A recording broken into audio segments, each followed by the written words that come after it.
Jason here from Off the Beaten Path and prepping for another trip today. This is my Arb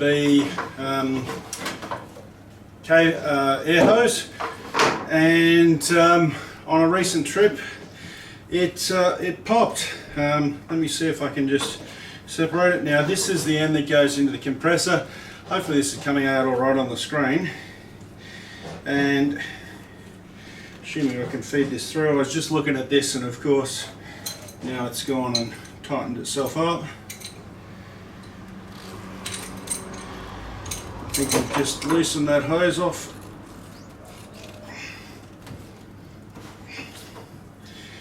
Yep, there we are. So yeah, I don't know how well that's coming out on the screen, but there's a hole there nearly big enough to put my finger in.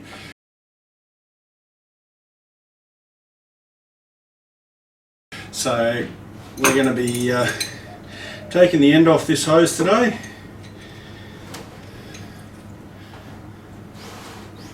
and cutting the hose a bit shorter, and then reattaching it. Okay, the end fitting. Okay. We might be finding out here that these hoses are manufactured and not really designed to come apart.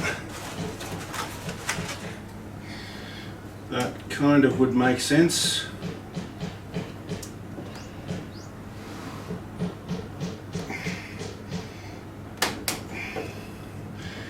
Because that actually appears to be glued in there.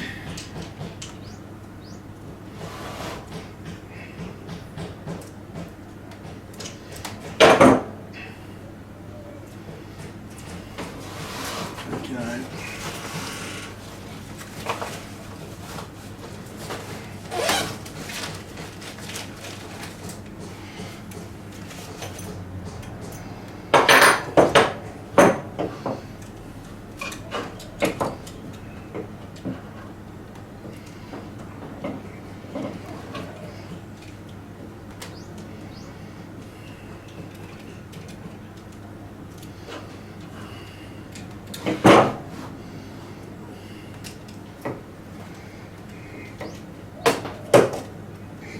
I'll say this for these hoses, they're well reinforced.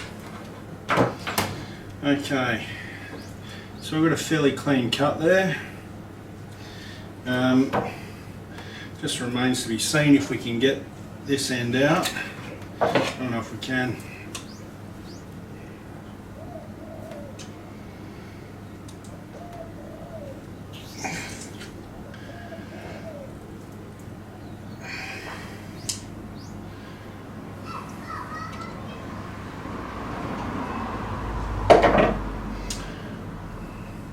This is definitely glued in there. I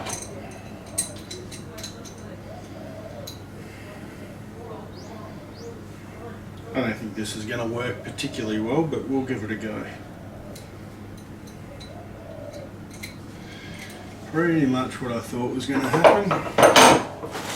Really need another pair of pliers. The crazy thing is, I should be able to just push that back on there and then tighten this up over the top, and the two should just clamp on there and we should be good as gold. Okay, I'm not sure how well this will show up, but with a bit of brute force I did actually manage to separate these, so you can see that fitting is clear now. And this is the piece that was in there.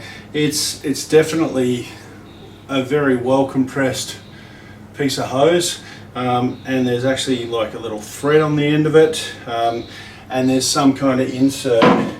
So I'm not sure how well my plan of using this is actually going to work, but we're halfway there. So my theory was this works like all compression fittings, and this goes on first, except it doesn't really fit. and then you tighten these together and they clamp. That's my theory. The trick is getting this on here. We might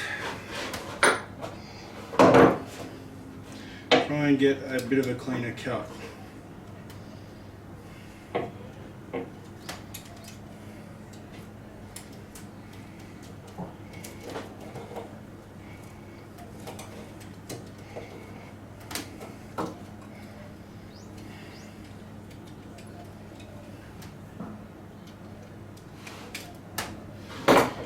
Okay, this end might have still been heat affected and stretched somewhat, so we just cut that a bit shorter.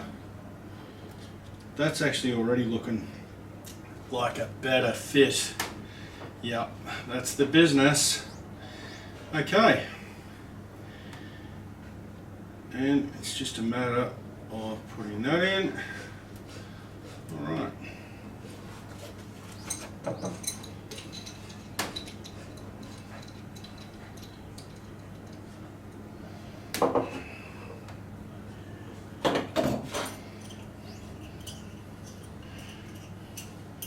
The proof will be in the pudding going and using this thing.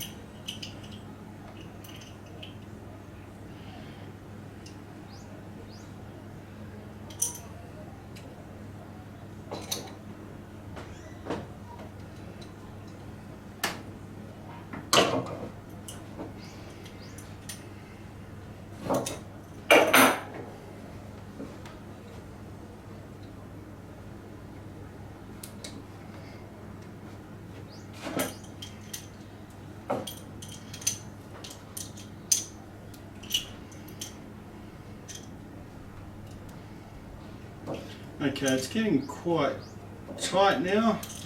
That's a promising sign.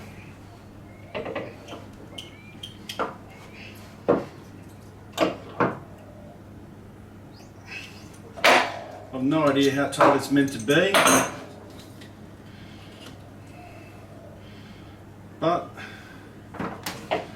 let's go and test it on the compressor on the car.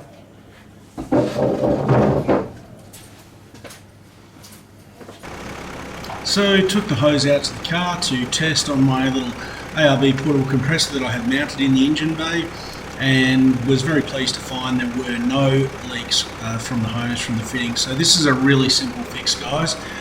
If you've got one of these compressors, I think particularly the smaller ones where a lot of heat, they have the small tank, so a lot of heat from the compressor motor goes through the air tank and into the hose, and the end of the hose and the fitting that attaches to the compressor gets really hot when you're using it.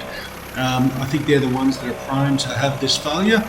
So if you've got one of those like me, really super easy fix as you saw here, guys. Cut about 8 to 10 centimeters of the hose off to get a nice clean piece of hose that's not heat affected. Loosen the fittings, use a pair of pliers or some shifters or whatever to loosen those and remove them from the heat affected hose. Reinsert the hose into the fitting and then tighten the other one up. Very similar to how a compression fitting on your gardener hose works.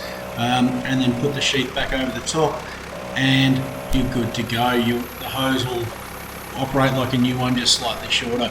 So look, I hope this has been helpful for some of you, and I will see you in the next video. Thanks for watching.